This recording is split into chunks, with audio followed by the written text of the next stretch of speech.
अस्सलाम वालेकुम। मेरा नाम मोहम्मद वक़ार अतीक है और मेरा ताल्लुक़ कनेक्ट रियल एस्टेट से है। डीएचएसटी कराची से रिलेटेड अपडेट आपके साथ शेयर करूँगा।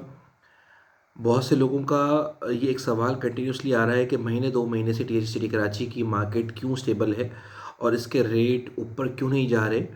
और जिन्होंने परचेजिंग करनी है वो ये कह रहे हैं कि ये मार्केट के रेट नीचे क्यों नहीं आ रहे। जो अमूमन डीएचएसटी की प्रैक्टिस रही है कि मार्केट स्टेबल नहीं रहती और जब वॉल्यूम पे काम होता है तो रेट ऊपर ही जाते हैं, नीचे नहीं आते। और जब सप्लाई बहुत ज़्यादा आ जाती है तो फिर उसके बाद रेट नीचे आते ही आते हैं।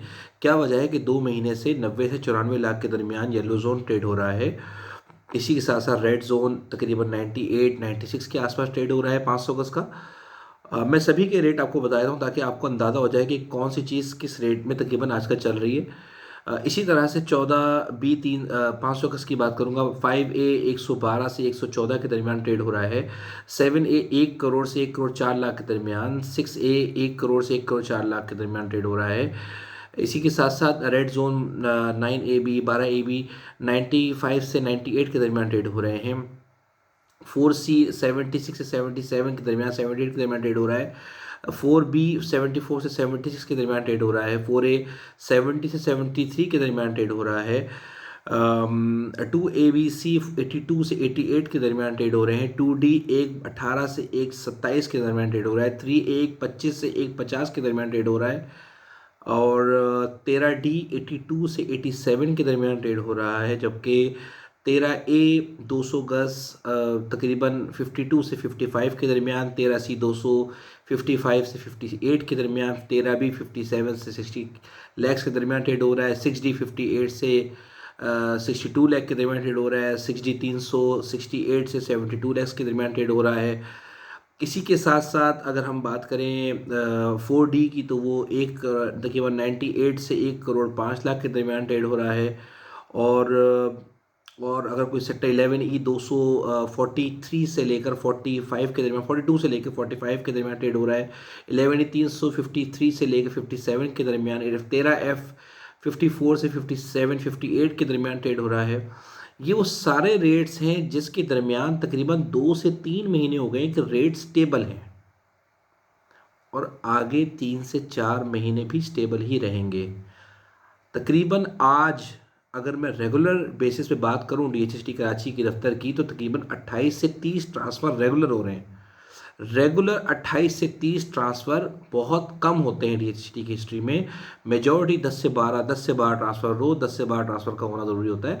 जबकि अभी 28 से 30 32 ट्रांसफ़र तक हो रहे हैं डीएचएसटी कराची में। ट्रांसफ़र की मिसाल हम इसलिए लेते हैं कि हमें पता होना चाहिए कि रोज़ के प्लॉट कितने बिक रहे हैं, क्योंकि 15 से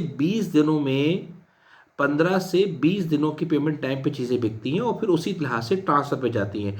मेजॉरिटी सेलर में अलॉटीज़ हैं जो अपनी प्रॉपर्टी को बेच रहे हैं आज की मार्केट में, और जहां उन्होंने अपने पैसों को यूटिलाइज़ करना है वो यूटिलाइज़ कर रहे हैं। मेरे समझ से, मेरे अकल के लिहाज से वो अक्लमंदी कर रहे हैं। वो डिसीजन ले रहे हैं कि उन्होंने एक प्लॉट बेचना है और प्लॉट बेचने के बाद उन्होंने जहां भी इन्वेस्टमेंट करनी है वो उस डिसीजन को आखिर तक लेके जा रहे हैं, कंप्लीट कर रहे हैं अपने मामलात को। तो बहरहाल कन्फ्यूजन का जो शिकार होते हैं, जब मार्केट बढ़ती है तो सेलर रुक जाता है, जब मार्केट नीचे आती है तो बायर रुक जाता है। इस सारे मामलात में कन्फ्यूजन होती है, जो कि अभी कन्फ्यूजन 2 महीने से नहीं है और बेहतरीन टाइम है बायर के लिए भी सेलर के लिए भी। बायर चाहता है उसे कुछ ही प्रॉपर्टी मिल जाए, वो नीचे दामों में अपने प्राइस के लिहाज से परचेज कर लेता है, कंफ्यूज नहीं होता, किसी का जहन बना हुआ होता है। परचेज़र बाहर से आए हुए होते हैं और वो कोई चीज़ परचेज करने का जहन बना रहे होते हैं, जब लेने जाते हैं तो रेट नहीं बढ़ते। इसी तरह से सेलर अपना जहन बनाता है बेचने का, तो उसे कोई ना कोई बाहर से आके कोई ब्रोकर कोई तंग नहीं करता और उसको 1 लाख 2 लाख रुपए के ऊपर की ऑफ़र दे के उसको ख़राब नहीं कर देता। डील ओके हो जाती, कन्फ्यूजन के शिकार नहीं होते सेलर हजरात। तो उनको पता होता है कि अभी क्या रेट चल रहा है, फिर वो उसी लिहाज से अपनी प्लानिंग्स करते हैं। बहरहाल सेलर और बायर के लिए डीएचटी कराची की मार्केट तो बहुत अच्छी रही। अब उन इन्वेस्टर्स के बारे में बात करते हैं जिन्होंने 2 से 3 महीने पेमेंट टाइम पे यहाँ पर इन्वेस्टमेंट की। मैं बहुत टाइम से बोलते हुए आ रहा हूँ कि ये 2 से 3 महीने की इन्वेस्टमेंट की जगह नहीं है, आप भूल कर रहे हैं। 2 से 3 महीने की इन्वेस्टमेंट करनी है तो स्कीम 33 चले जाएं। आजकल बहरिया टाउन में 27 से अच्छा हुआ है, पिछले 7 अच्छा हुआ है, बिल्डअप प्रॉपर्टी अच्छी हुई, वहाँ आप चले जाएं, फिर आपको चांस लग जाएगा। जबकि अभी 3 से 4 महीने की पेमेंट टाइम पे ट्रांसफ़र करा के रखना BHCT में अक्लमंदी नहीं है।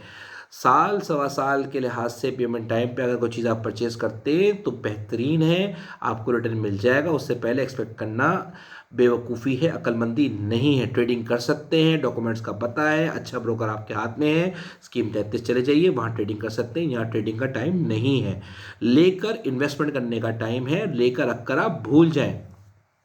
मेरा एक क्लाइंट आया अमेरिका से, तकरीबन 4 से 5 साल बाद आया वो पाकिस्तान। उन्होंने कुछ चीज़ परचेज़ की मुझसे 13 डी में, और क्योंकि मैंने उनको रिकमेंड वही किया था कि नंबर वाला प्लॉट लेना चाहिए आपको।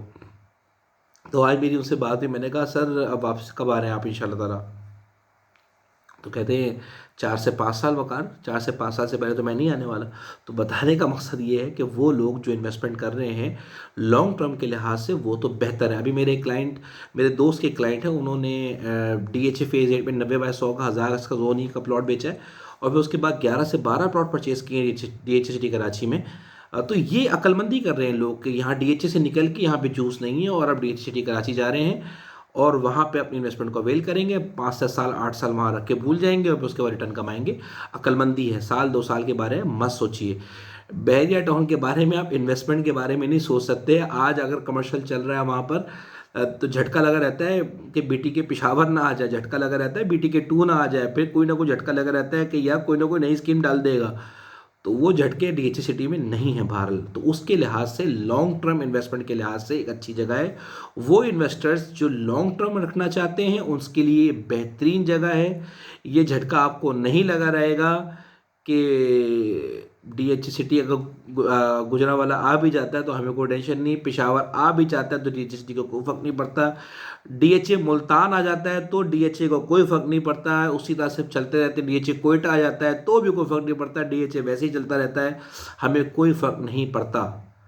लेकिन बहरिया को फ़र्क पड़ता है, वहाँ पे रेट्स नीचे आ जाते हैं, स्क्रम्बल कर जाते हैं रेट्स, प्रॉब्लम्स में आ जाते हैं लोग, इन्वेस्टर्स का कॉन्फिडेंस शटर्ड कर जाता है, बहुत काम मामला ख़राब होते हैं। तो वो बहरहाल इन्वेस्टमेंट की जगह नहीं है। इन्वेस्टमेंट की जगह लॉन्ग टर्म के लिहाज से जगह DHA सिटी कराची ही है।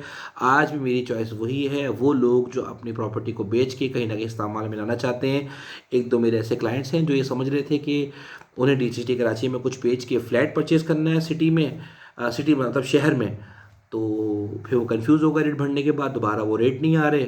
तो बहरहाल इस तरह के ऐसे बहुत से लोग जो रेट बढ़ने की वजह से कंफ्यूज हो गए।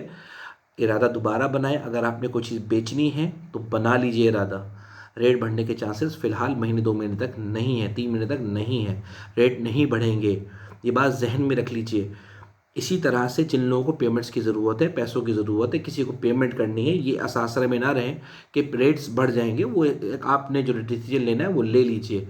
वो लोग जो इस आसरे में बैठे हुए थे कि हम अमेरिका से आए हुए हैं, बाहर पाकिस्तान से बाहर से आए हुए, UAE से आए हुए हैं और हमने इन्वेस्टमेंट करनी थी, तो ये नीचे आ जाएंगे तब हम परचेज़ कर लेंगे, या कन्फ्यूजन का शिकार है कि रेट बहुत बड़े हुए, तो वो कन्फ्यूज़ ना हो। अगर उन्होंने कोई डिसीजन लेना है तो वो भी डिसीजन ले लें, अगर उन्होंने लॉन्ग टर्म के लिहाज से इन्वेस्टमेंट करनी है तो ये बहरहाल लॉन्ग टर्म शॉर्ट टर्म सब लिहाज से इन्वेस्टर्स के बारे में बात हो गई।